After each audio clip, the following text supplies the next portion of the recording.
Welcome to VM teachers. ఇదివరకు క్లాసులో మనం ఢిల్లీ సుల్తాన్లు వంశాలు కోడింగ్ చూసాం. ఈరోజు మనం ఢిల్లీ సుల్తాన్ల యొక్క వంశ స్థాపకుల గురించి డిస్కస్ చేస్తాం.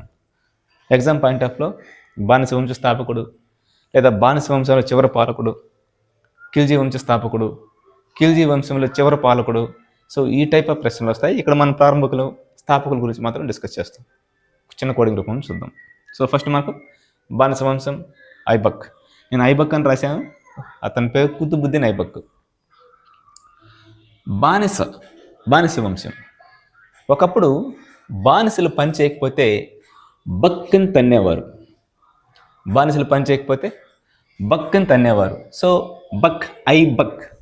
ఐబక్ బానిస వంశ స్థాపకులు. నెక్స్ట్ ఖిల్జీ వంశం.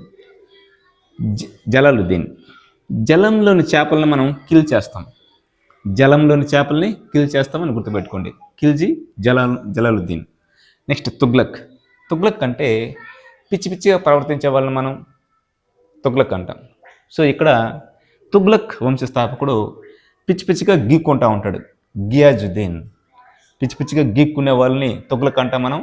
ఇక్కడ గియాజుద్దీన్ గీక్కుంటా ఉంటాడు, గియాజుద్దీన్ తుగ్లక్ వంశ స్థాపకుడు. ఆప్షన్లో యాక్చువల్గా బాల్బన్ పేరు కూడా గియాజుద్దీన్ బాల్బన్ ఉంది టెక్స్ట్ బుక్లో, కానీ మనకు గియాజుద్దీన్ తుగ్లక్ అని ఇస్తాడు. క్లియర్గానే ఉంటుంది, ఇబ్బంది ఏం లేదు. నెక్స్ట్ సయ్యద్ కిజిర్ ఖాన్. ఇది జస్ట్ కోడింగ్ మాత్రం, ఎవరిని ఉద్దేశించి అయితే కాదు. కిజిర్ ఖాన్. కిజిర్ అంటే కిస్ అని గుర్తుపెట్టుకోండి. కిస్కి అబ్బాయిలు సై అంటారు. సయ్యద్ వంశం కిజిర్ ఖాన్. నెక్స్ట్ లోడీ వంశం బహలాల్ లోడీ.